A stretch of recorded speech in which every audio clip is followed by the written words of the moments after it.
So I remember when we were kids, every time we came across a string like this, we would tie it together and we would put it across our hands like this and we'd just make beautiful shapes.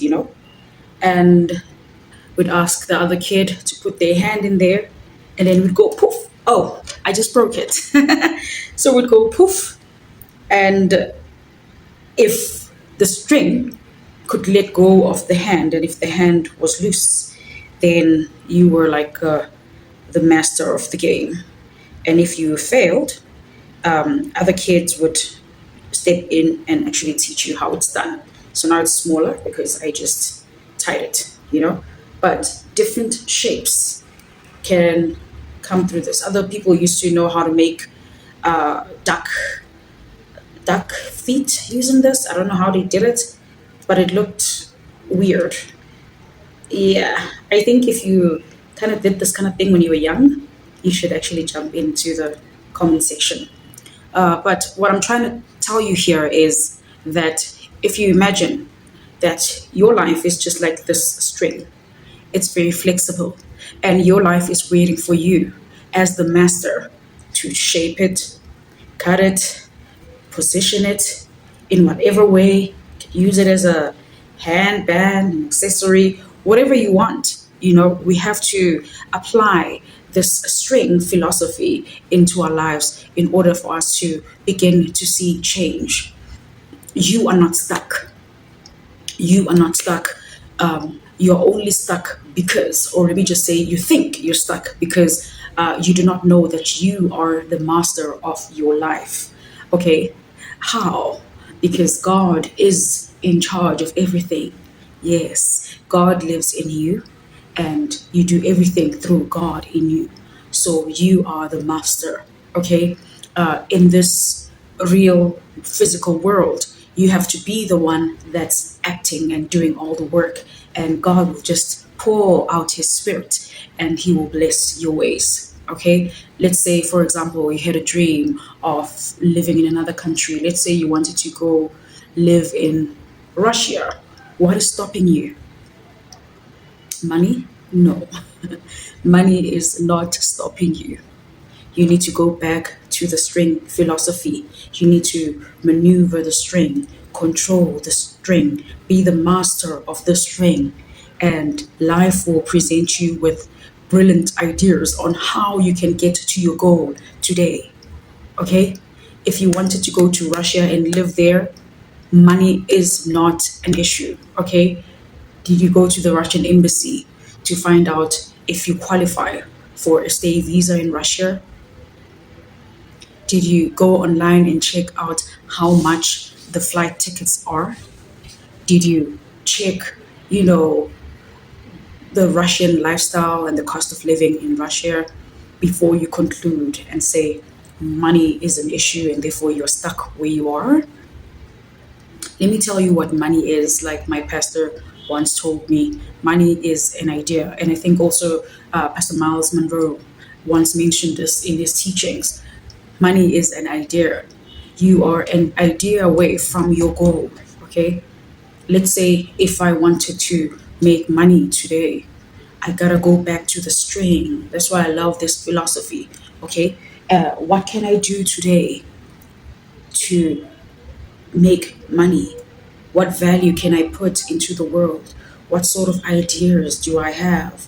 And if I try put the string this way and find myself caught up or creating something that doesn't really matter, I need to, you know, re, you know, redo that and maneuver and find other ways, shift my perspective.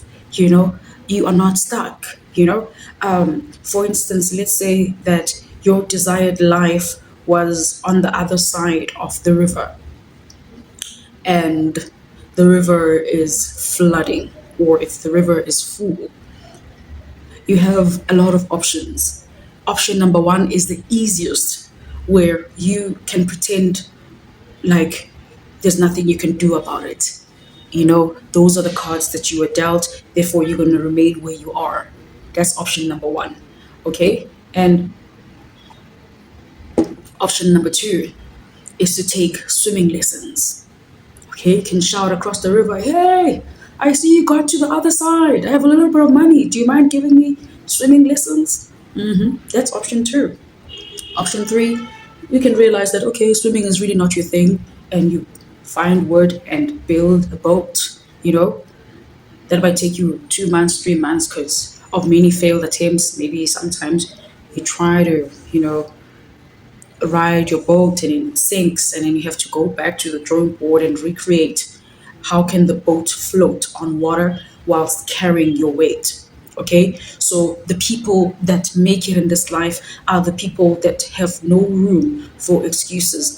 Those are the people that manage to break through to the other side. If idea A doesn't work, go to B. If B doesn't work, go to C. You have all the alphabets. Trust me, by the time you get to M, you might be on the other side.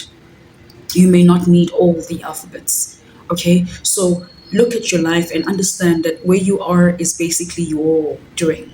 Okay, where you live, where you work, the kind of lifestyle you live, it's basically your doing. And it's never too late to, you know, make a change. If you're not happy about where you are, and if you still feel like there's value you can add to the world and change your life, go back to the drawing board, go back to the string philosophy. Okay, I tried way A, it was just bland, didn't work. Okay, now let's try way B. Okay, now I'm beginning to see some shape. Okay, let's maneuver that. Okay, way C is working. Ah, way D is working. Okay, let's go back. Oh, we look like we are stuck. Ooh, okay, so let's join A and B and C and D. Oh, wow. Now we have beautiful shapes. That's how life works. That's how life works, and I don't care who says otherwise. As kids, we were born problem solvers, we were born creative. Just like when we got older, we began to reason. And as we became older, we began to shift our focus into how things are done in the world and how we're supposed to behave. We're programmed to do things a particular way, and if the program doesn't work for you and where you are and where you'd like to be, change the program. You are not stuck. You are not stuck. You possess a million ideas in your brain. You cannot allow yourself to be rigid. A rigid mindset keeps you stuck. You have to allow yourself some sort of flexibility. You have to go back to the drawing board and allow your brain to focus. You have to be the master of the string. Okay, life is not your master. You are the master of your own life. You can do this. All right, God bless you. I look forward to your comments in the comment section. Bye bye.